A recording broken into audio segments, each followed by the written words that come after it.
Ang pagpapatuloy. Matatandaan sa huling pahina na ang sinaksak ni Huiwon sa bunganga ay ang Meniakis pala na lalaki na dati ay tinangka siyang gahasain. Ang pangyayaring yun ang naging dahilan naman ng pag-anunsyo ng system na sinasabing ang requirements nga daw para sa evolution ng attribute na crouching figure ay nagawa na, at makikita na nga dito ang paghugot ni Huiwon sa kanyang espada na nakatusok sa bibig ng Meniakis, kasabay ang paglabas ng kulay pulang aura na nagmumula sa ulong part ng kanyang katawan. Kasabay noon ang pag-anunsyo na naman ng system na sinasabing ang attribute ni Huiwonjong ay namumukadkad na. Sa hudyat nga ng anunsyo ng system na iyon ay makikita natin ang isang babae na parang nag-e-evolve habang nababalot ng kulay pulang aura. Kasunod noon ang pag-ilaw ng mga mata nito na parang magpapalit ng katauhan. Mga ilang sandali pa ay bumugso na ang napakalakas na aura mula sa katawan ni Huiwon. Kasabay ang pag-anunsyo na naman ng system na nagsasabing ang attribute daw ni Huiwonjong ay bumukadkad na sa pagiging Judge of Evil na matatawag ding isang heroic. Ang napakalakas na aura na iyon ay naging simbolo at nagkorteng isang napakagandang espada sa itaas na bahagi ng dalaga. Sa mga matang ito ni Huiwon ay parang sinasabi nito na humanda ang lahat dahil siya na ang tatapos sa kasamaan ng grupo na muntik ng pumaslang sa kanya. Pinakita naman dito si Kim Duk-ja na namamangha habang nakatingin kay Huiwon at sinasabi sa sarili na ang Judge of Evil nga daw ay ang pinakang makapangyarihan at malakas sa tatlong judge. Nang matapos na ang pagtanggap ni Huiwon sa kanyang napakalakas na kapangyarihan ay sinabi nito kay Kim Duk-ja na umatras nga daw muna ito. Nag-anunsyo naman doon ang system na sinasabing ang ating bida daw ay malaki ang naging ambag sa pamumukadkad ng attribute na crouching figure. Dagdag pa ni Huiwon sa pagpapa-address niya kay Duk-ja ay dahil sa kanya daw ang mga iyon habang makikita na naghanda na ang major group doon samantalang nakangiti lamang ang dalaga. Sa nangyaring iyon ay nag-anunsyo ang system na sinasabing si Huiwonjong nga daw ay hindi mag-aalinlangan na lumaban para sa ating bida. Sa pag-exhale na ito ni Huiwon tanda ng paghahanda nito habang sa isang tabi ay makikita naman si Kim Duk-ja na nag-aalala dahil batid nga nito kung gaano kalakas ang babae base sa kanyang nabasa. Ilang sandali pa ay naglabasa na ang nanggagalit na kulay pulang aura na nagmumula sa katawan ng babaeng si Huiwonjong. Kasunod noon ang pag-anunsyo ng system na itong si Huiwonjong nga daw ay inactivate ang kanyang personal skill na tinatawag na Time of Judgment. Kasabay noon ang paglabas ng napakalaking timbangan ng paghasga na makikita sa itaas na bahagi ni Huiwon. Gulat na gulat sa nasaksihan si Kim Duk-ja na makikitang parang ayaw nang alisin ang tingin nito sa babaeng may napakalakas na kapangyarihan na nababasa niya lamang dati. Sa pag-activate naman ng skill na ito ni Huiwon ay nagpaabot ng mensahe ang mga constellations na sina the Pure Good Alignment na sinasabing pinapayagan daw nila ang paggamit ng skill na iyon. Dahil nga sa pagtapos ni Huiwon sa buhay ng isang miyembro ng Cholugang ay nagalit ang mga ito at sinugod ang mayabang na babaeng si Huiwon. Sa pagsugod ng mga ito ay dala nila ang kani-kanilang mga sandata at ang paniniwala sa kanilang stats na malakas sila. At dahil nga sa pagsugod ng lahat ng tao ni Singkit kay Huiwon ay naiwan itong walang bantay kaya makikita natin dito ang paghampas sa kanya ng 2x2 ng isang individual. Nasangga naman iyon ni Singkit at agad na sinipa ang lalaki sa kanyang tiyan sa lakas ng sipa ni Singkit ay napaduwal ang lalaki sa sakit na naramdaman. Sinasabi na nga dito ng takang-takang si Inhu Xian na bakit daw kaya ganun na parang ang minor group at ang ating mga bida ang parang nakakaangat sa laban. Hinanap na nga din ito ang mga kasama niya habang makikita natin na dunudugo na din ang ilong nito at may sugat na din sa kanyang pisngi.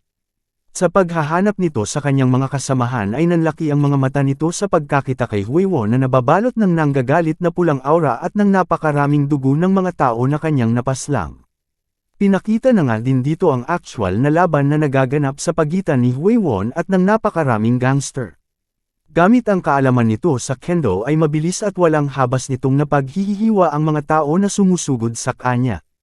Hindi nga dito makatama ng solido ang mga gangster kay Huiwon na hindi iniinda ang mga tama sa ibang katawan niya sanhi ng gigil nito na makaganti sa mga walang hiyang gangster. Sa galit nga nito sa natitirang gangster ay tinusok pa niya ito sa kanyang dibdib at mula doon ay bumpuwersang inangat pataas para magsanhi ng pagkahiwa ng lalaki sa kalahati.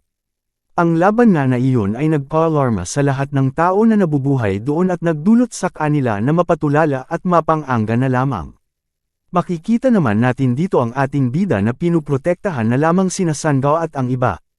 Sa kabilang banda naman ay makikita si Yeon Song Lee at Hilyong Lee na napapanganga din sa kanilang nasaksihan. Ang mga umiiyak na tao naman na ito sa galit ay makikita ang pagkasabik sa kanilang mga mata na tapusin ang buhay ng lalaking gumago sa kanila para sa sarili nitong kapakanan. Kaya pala parang sabik ang mga tao ay dahil nakikita nila na si Singkit ay tinututukan na ni Huewon ng kanyang sandata sa kanyang mukha. Wala namang magawa doon si Inhu Xian na makikitang humihingal tanda ng pagod sa pakikipaglaban sa 50 kataong minor group. Si Huewon naman ay parang sinasabi sa lalaking ito na magdasal na ito dahil katapusan na niya. Habang nakatutok dito kay Singkit ang sandata ni Huewon ay parang alam na nito ang kanyang nalalapit na kapalaran. Tumingin ito sa kanyang tagiliran at nakita niya ang kanyang mga alipores na nakahandusay na sa sahig at wala ng buhay. Makikita naman natin dito si Huewon na tumingin sa ating bida na si Kim Duk-jo na parang tinatanong dito kung tatapusin na ba niya ang walang hiyang Singkit. Makikita din naman nating tumingin din dito si Kim Duk-jo at sa titig na iyon ay alam na niya ang gustong ipabatid ni Huewon kaya't tumango ito. Napansin dito ni Singkit na nagbago na ng poster ang babae at naghanda sa pag-atake. Sa nangyaring iyon ay tinungo ng tingin ni Singkit ang kasenyosa ng babae at nakita nito ang ating bida na si Kim Duk-jo. Kaya't napatawa ito na parang nababaliw na sa hindi kapanipaniwala niyang nasaksihan at sa huling sandali ay tinanong nito kung paano daw iyon nagawa ng ating bida. Sa isip pa nga ng baliw na Singkit na ito na kanina lang daw ay nagbibigayan pa sila ng pagkain at nagbibiroan. Kasabay noon ang pagbitaw ni Huewon ng kanyang slash attack sa mukha ng gagong si Inhu Xian na makikita ang napakaraming dugo na nagtalsikan na mula sa kanyang mukha. Matapos noon ay doon na din natapas ang laban sa pagitan ng major group at minor group na nauwi sa pagkasawi ng buhay ng lahat ng major group members. Sa makapigil hininga na pangyayaring iyon, ay nag-anunsyo ang system na sinasabing ang mga constellations daw na nanunood sa channel ay nakakaranas ng pagkagusto pang makapanood ng ganoong pangyayari. Pagkatapos na lagutan ng hininga ni Huewon-jong ang leader ng Choldugang ay sunod-sunod ang maririnig na pagduwal ng mga tao sa buong paligid. Naiyak na nga din dito si Sun Gao at nagugulat sa takot sa bawat naririnig niyang biglaang pagduwal ng mga tao doon. Pinagmamasdan lamang ito ng ating bida na parang sinasabi na sana ay kayanin yun ng dalaga dahil marami pa siyang masasaksihan na katulad noon. Nangyari ang mga iyon dahil sa pag-anunsyo ng system na sinasabing ang pagkolekta sa survival fee ay sinisimulan na at ang mga walang pangbayad ay agad na sisingilan ng kanilang buhay.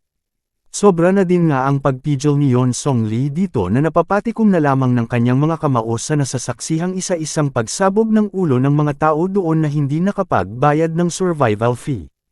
Ang bata namang si Hilyong ay pumikit na lamang dahil sa bata nito ay parang hindi pa nito kayang sikmurain ang kanyang nasasaksihan.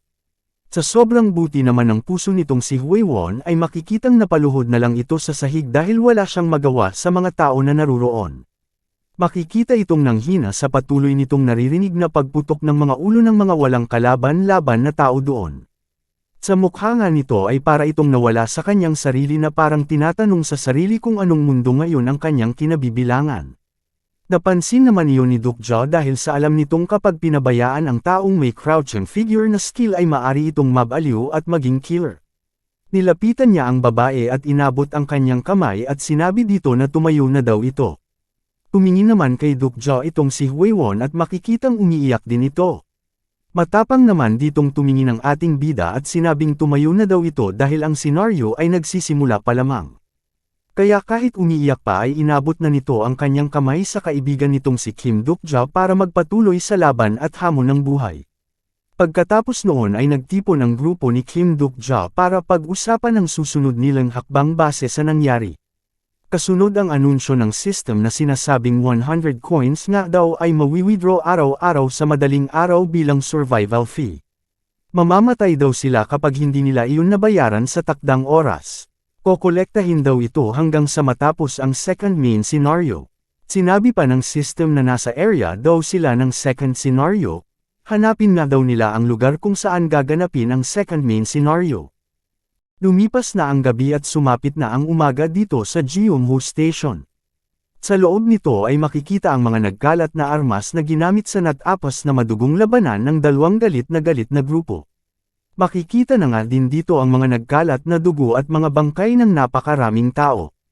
Makikita na nga rin dito ang buong tropa na naghahanda ng lisanin ang malungkot na lugar dahil sa mga bangkay na nagkalat sa lugar. Maririnig pa nga din dito si Huiwon habang tinatanong sa mga natitirang tao doon kung sigurado ba daw ang mga ito sa sinabing ayaw nilang sumama sa kanila. Masaya naman yun sinabi ng babaeng ito habang hawak ang kanyang anak na hindi daw dahil pupunta daw sila sa ibang lugar. Dagdag pa nito na meron pa naman daw silang natitirang coins buhat nang makapatay sila ng miyembro ng Chodo Gang.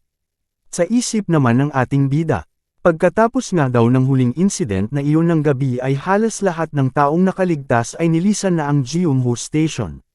Ngunit meron nga pa nga daw na iwan doon na 5 tao maliban sa kanila. Dagdag pa ng ating bida na sigurado daw siya na magiging maayos ang mga iyon dahil malalakas ang mga iyon dahil sa nakaligtas nga daw sila noong huling gabi.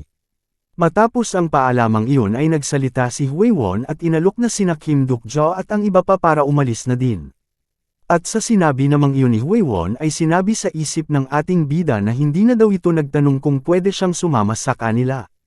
At sa pangyayari ng iyon ay si Huiwon Jong the Judge of Evil ay nagi ng kanilang bagong kakampi. At si Yonggo Han naman daw ay nawala na lamang nang wala man lang iniwang kahit na anong bakas. Ngayon nga daw ay oras na para sila ay pumunta sa sunod nilang destinasyon at mula doon ay sinabi na niya sa mga tropa nito na tara na. Pagkatapos po noon ay doon na po muna nagtatapos ang ating series, ang nakikita naman po ninyo ay ang aabangan nating sunod na episode. Shoutout na lang po dito sa aking napakalulupit na taga-subaybay. Maraming salamat po sa inyong lahat at mabuhay po kayo.